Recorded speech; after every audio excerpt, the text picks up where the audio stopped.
RCB team ಏನಿದೆ ಅವರು 18 ವರ್ಷದ ನಂತರ IPL ಚಾಂಪಿಯನ್ಶಿಪ್ ಅನ್ನು ಗೆದ್ದಿದ್ದಾರೆ. ಅವರಿಗೆ ಅಭಿನಂದನೆಯನ್ನ ನನ್ನ ವೈಯಕ್ತಿಕವಾಗಿ ಮತ್ತು ಸರ್ಕಾರದ ಪರವಾಗಿ ಕೂಡ ನಾನು ಸಲ್ಲಿಸುತ್ತೇನೆ. ವಿಶೇಷವಾಗಿ ಕೊಹ್ಲಿ ಅವರು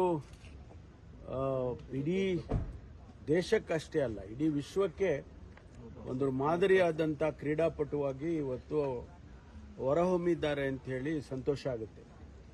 ಯಾಕೆಂದ್ರೆ ಅವರು ಟೀಮ್ ಗೆದ್ದಂಥ ಸಂದರ್ಭದಲ್ಲಿ ಆಡಿದಂಥ ಮಾತುಗಳನ್ನು ಗಮನಿಸಿದರೆ ಅವರು 18 ವರ್ಷ ಒಂದು ಟೀಮಿಗೆ ಆಡಿದ್ದು ಎಲ್ಲ ಕ್ರೀಡಾಪಟುಗಳಿಗೆ ಒಂದು ಸಂದೇಶ ಕೊಡುತ್ತೆ.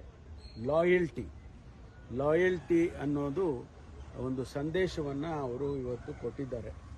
ಅದರ ಜೊತೆಗೆ ಅವರ ಎಮೋಷನಲ್ ಬಾಂಡೇಜು ನನಗೆ ಬೆಂಗಳೂರು ಅಂತ ಹೇಳಿದ್ರಲ್ಲ, ಅದು ನಿಜಕ್ಕೂ ಕೂಡ ನಮ್ಮೆಲ್ಲರಿಗೂ ಕೂಡ ಸಂತೋಷವನ್ನು ತಂದಿದೆ.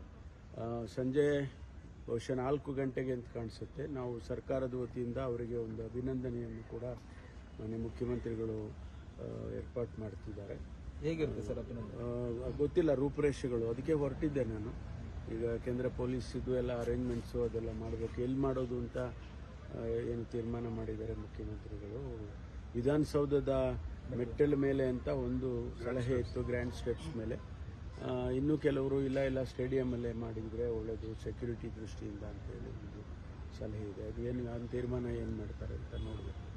ವಿಜಯ ಯಾತ್ರೆಗೆ ಏನಾದ್ರು ಪರ್ಮಿಟ್ ಮಾಡಿದರೆ ಸರ್, ಅಂದ್ರೆ ಓಪನ್ ಬಸ್ಸಲ್ಲಿ ಅವರಿಗೆ ಹೋಗ್ಲಿಕ್ಕೆ ವಿಧಾನಸಭೆ? ಅದು ಇಲ್ಲಿ ಆದರೆ ಗ್ರ್ಯಾಂಡ್ ಸ್ಟೆಪ್ಸ್ ಮೇಲೆ ಆದರೆ ಅಲ್ಲಿಂದ ಸ್ಟೇಡಿಯಂವರೆಗೂ ಓಪನ್ ಇದರಲ್ಲಿ ವೆಹಿಕಲಲ್ಲಿ ಹೋಗೋದು ಅಂತೇನೋ ಹೇಳಿದ್ದಾರೆ. ನನಗೆ ಬೆಳಿಗ್ಗೆ ನಮ್ಮ KSCA ಕಾರ್ಯದರ್ಶಿಗಳು ಬಂದು ನನಗೆ ಭೇಟಿ ಮಾಡಿದರು.